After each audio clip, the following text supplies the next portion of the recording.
wondering, Father, at this hour, those proper times for confession are on the church board. Is it confession? No. Instruction. I doubt if he's in a fit state after his supper. He's easily tired. So I've heard. You shouldn't believe all that you hear. Where do you come from? I won't wait. Just tell him. I can't let you have a light. The bulb's burnt out, and I haven't a spare one in the house. I don't like the darkness. I promise nothing, mind. You should come in the morning. He's best after breakfast. I won't be here. I'm only passing. And what kind of instruction are you expecting? Instruction was your word.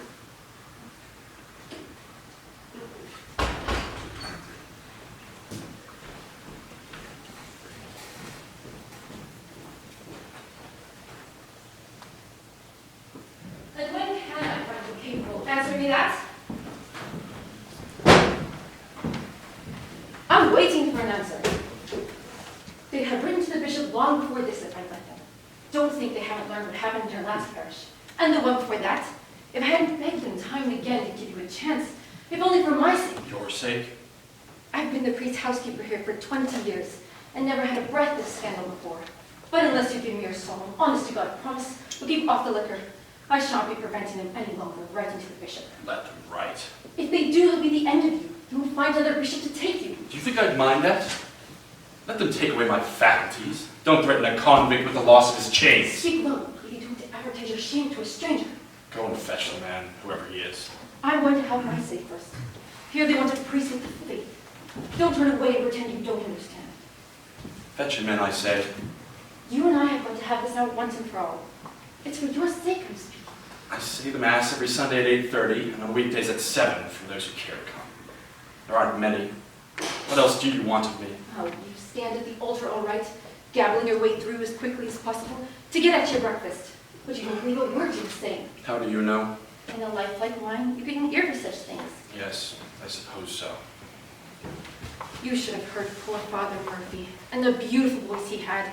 He wouldn't have read other men's sermons because he had no thoughts of his own. I can tell he never preached to you on charity. I found your new hiding place this morning. Father, what kind of a priest are you? A priest who does his job. I say the Mass. I hear confessions. If anyone has a stomachache in the night, don't I go to him?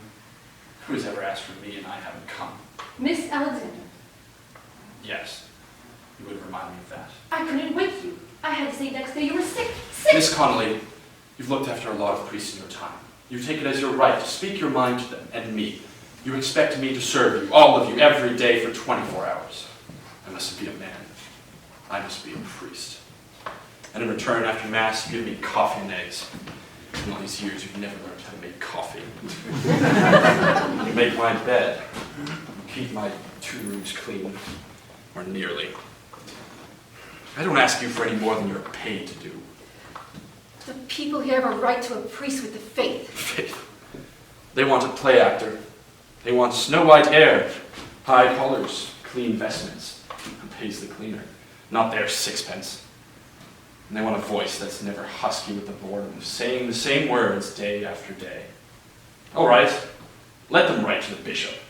Do you think I want to get up every morning at 6 in time to make my meditation before Mass? Meditation on what? The reason why I'm going on with this slave labor? They give prisoners useless tasks, don't they? Digging pits and filling them up again, like mine. Speak low. You don't understand what you're saying about. Father, I hate the word. I had a brother who believed in nothing, and for 30 years now I've believed in nothing too. I used to pray. I used to love what you call God. And then my eyes were opened to nothing. A father belongs to his children until they grow up and he's free of them. These people will never grow up. They'll die children and leave children behind them. I'm condemned to being a father for life. I've never heard such words before. Out of a priest's mouth. And you wouldn't have heard them now if the bottle you'd found hadn't been empty. They say your breath smells in the confessional. So do theirs. The worst things. I'd rather smell of whiskey than bad teeth. You're full of it now. No, I'm empty. Quite empty. Who are you? Your nephew? If your father Califer? My nephew. It's long since I've seen you in the family. I wouldn't have kept you waiting if I'd known. I thought that you were just, you should have warned me you were coming. Miss Connolly. I can get the guest room ready right away. I won't be staying. I'm only passing and just thought that... The nearest town you'll be comfortable is Weisbeck. That's nearly 20 miles away. You'd do much better to stay the night here. The sheets are ready here. Have you dined? It would be no trouble, would it, Miss Connolly? You could... There's a couple of chops for tomorrow's lunch. It won't take a minute. Where are my manners? I forgot to introduce the two of you. This is my housekeeper, Miss Connolly, and my nephew, John. How do you do, Miss Connolly? I had food on the way. I really just wanted to speak with you. Have a word after all these years. Perhaps a drink. Of course you must have a drink. While Miss Connolly is getting her room ready. Sit down, my dear fellow, sit down. That's the only comfortable chair. Now, Miss Connolly, what have we got in the house? There's a bit of sherry. Not at this hour. Maybe I can find some altar wine. Do, and bring a jug of water. What would you be wanting the water for? To temper the wine, Miss Connolly. A good woman in her way. And how's the bank? I work on the newspaper. Oh, I was thinking, but I haven't kept up. Were you at your poor father's funeral? Yes, but I wasn't invited. Nor was I. But you? For the same reason. I'm James, Uncle, not John. Strange meeting, isn't it? The first since that potting shed.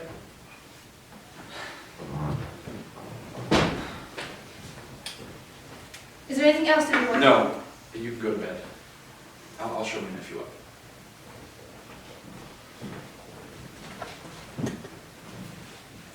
So you're James. Yes. I wish you hadn't come. Why? We were very close once. Do you remember? No. I'm glad.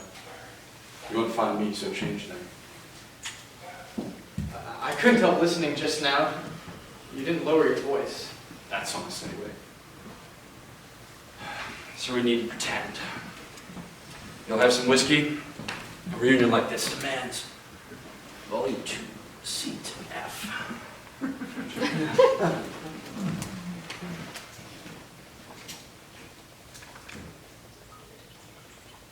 I can't offer you soda. But you'd notice if I kept soda in the house.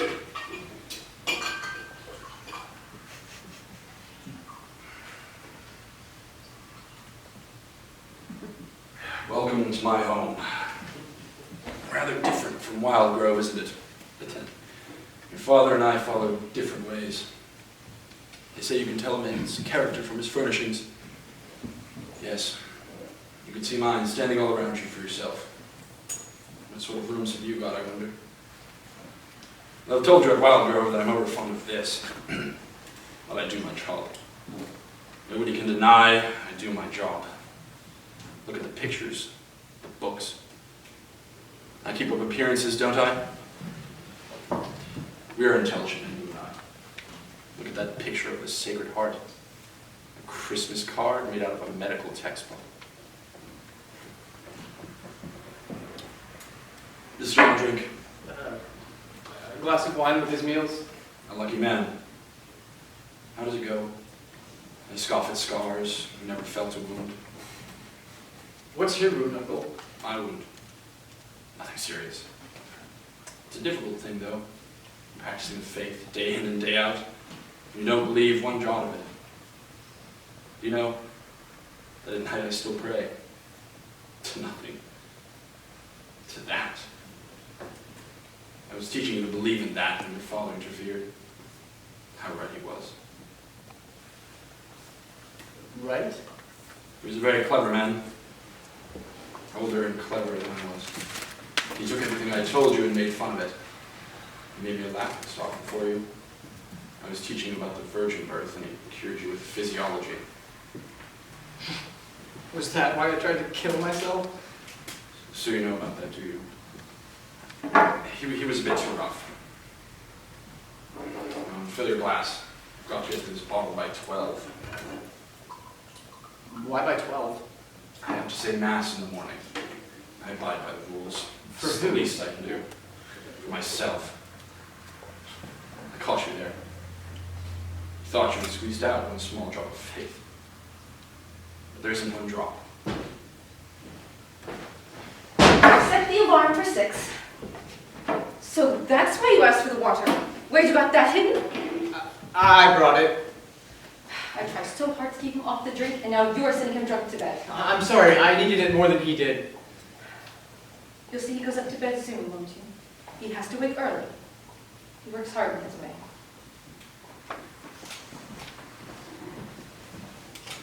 Do you know what he called himself just now? A convict. He said he was in prison. I'm the warden, I suppose. He hasn't any longer gratitude in him for the years he's been back. It's a terrible thing to have nothing in you. And I'd give my life for him. I've made her angry again. What's the point? I think I'll go to bed now if you'll help me. What were we talking about before she came in? Have you really forgotten what happened? I forgot nothing. I don't like to remember, that's all. It was a terrible day for everybody. I was very angry with your father for the way he treated you. Of course he had reason. It was a shocking thing for a boy to be brought to hang himself. What did you do when you found me? I wasn't dead, was I? How could you have been? Oh, Paul, I thought so. And so did I. Perhaps. Put a dead leaf on your lips and it didn't move. But they have a word for that. It was a coma. Just a coma, the doctor said so. Tell me what you did. I prayed. See, in those days I used to believe. I wish I hadn't come back. I forgot what you look like. I don't care to remember faces. When I shave without a mirror. Did the doctor bring me too? No, you were awake before he came. Well, it isn't possible then, is it? What Potter thought? If you were dead, then it would have been a miracle, and if it were a miracle, then God would exist. That hideous picture over there would have meaning. But if God existed, why should he take away his faith from me? I've served him well, I go on serving him. Saints have dark nights, but not for 30 years. They have moments when they remember what it felt like to believe. Do you remember nothing? I don't want to remember. You shouldn't have come. Tell me what you do remember. The shed. And you lying there, and Potter struggling with your arms. And then? I prayed. I was a model priest, you see, with all the beliefs and conventions. Besides, I loved you. Yes. I remember now how I loved you. I couldn't have a child, and I suppose you took his place. Let me have one more drink.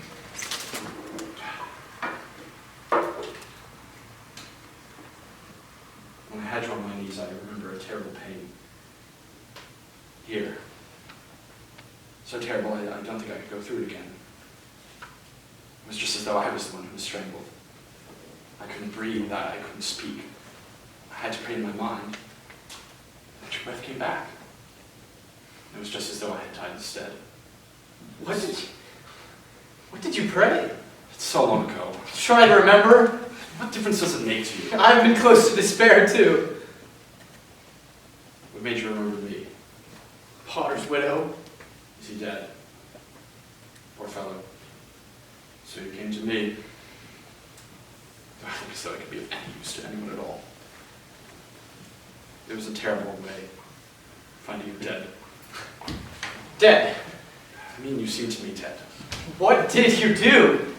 I would have given my life for you, but what could I do? I can only pray. I suppose I offered something in return, something I valued.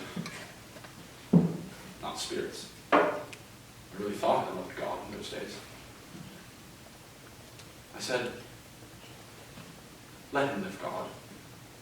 I love him. Let him live. I'll give you anything if you just let him live. But what had I got to give him? I was a poor man. I said, take away what I love most. Take what? Take away my faith, but let him live. Did you hear me? Yes, you were speaking a long way off, and I came to you through a cave of darkness. I didn't want to come. I struggled not to come, but something pushed me towards you. Something? Or somebody. Uncle, can I help? I even forgot what I said to him until you came. He answered my prayer, didn't he? He took my offer. Do you really believe? Look around you, look at this room, it all makes sense, doesn't it, now? You must forgive me, I'm tired. And a little drunk. I haven't thought about that day for 30 years. Will you help me up to my room? It's dark on the landing. I thought I'd lost him forever.